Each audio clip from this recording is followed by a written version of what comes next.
Hi everyone, Paul here, and I wanted to show you some of the latest progress on this XR3 car that I'm building here. A lot of progress since the last video, which has been a while, and just want to show you some of the accomplishments. Here we've added some inner fender wells. They're made of plastic. They're actually taken from a Chrysler minivan, and just attach those to the inside of the front fenders there, just to provide some water splash protection there.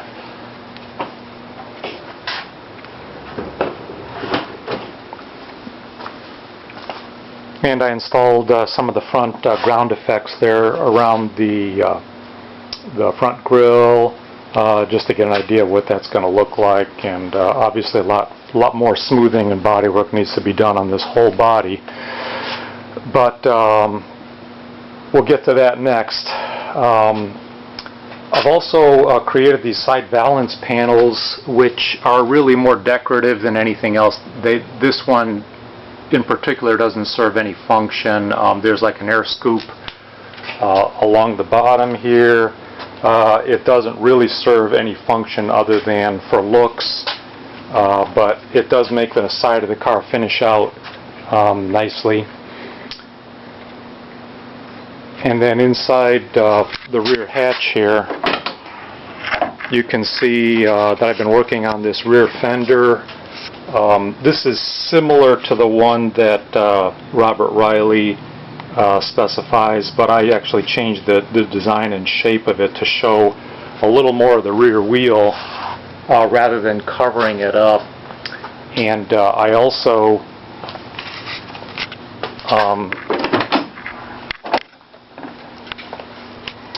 made my own mount.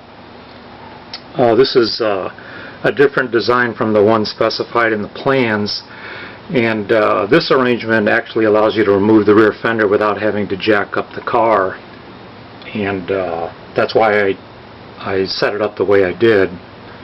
I don't have any sides made for this side of the fender, and I might get around to that eventually, but I'm not sure it's needed. It really isn't visible when the side valance panels are in place. And here's a loose one here on the right side that I can show you how it was made. And it was really just a cut to fit, custom mated to the side of the car, and it actually bolts on in 1, 2, 3, 4, 5 places in threaded attachments that I have on the car itself. So the attachments actually screw into the side of the car and the underside of the car. And on this side, that panel actually covers the exhaust pipe routing to the rear of the car, so it actually serves some function here on this side of the car. And inside the cockpit here, you can see I finally got the dashboard pieces fiberglassed, although you can't really tell from looking at this video much difference from the foam version. But I have added since then a parking brake, and I covered it with this panel that is right now just foam. I haven't fiberglassed that over yet, but the idea was to kind of mask the mechanicals for the parking brake, which I'll just remove this panel here real quick and show you.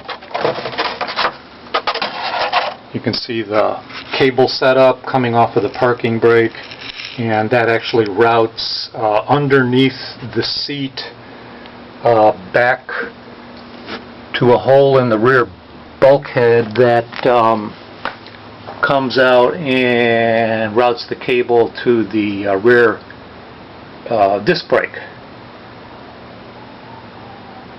So that's worked out nicely. I have a little more work to do on that to finish that out. And then one more thing I've been working on is electric windows. The windows on the doors are actually two pieces. There's a regular side window, which I don't have installed here, and then there's this rear quarter window. And I've rigged up a cable and pulley system that's connected to a surplus window crank motor that I got from Surplus Center.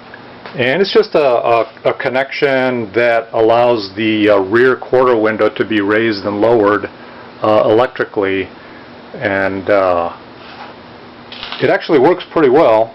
It took a lot of work to get it to this point, but we can lower the window and raise the window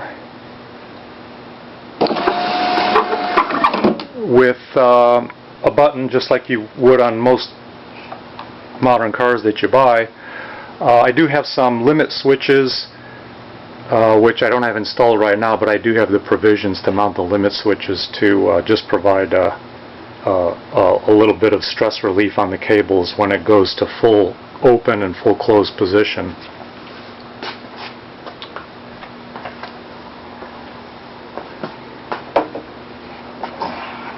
So you can get an idea of what the outside of the car is going to look like here from the back now, with the rear fender in place. And then I also have that rear spoiler that I made a while back, and I just temporarily installed it just to kind of get a feel for how it would look when all of those pieces are in place. And now the next big task is going to be to finish out the body work and get it ready for painting or application of a vinyl body wrap or a combination of both of those. And it's going to require a whole lot of sanding, which I've already started to do some of that. And next progress video I hope to show will have the whole body primed, and maybe we'll have some of the final finish in place on some of the parts. So we hope to show you that next time, and thanks for watching.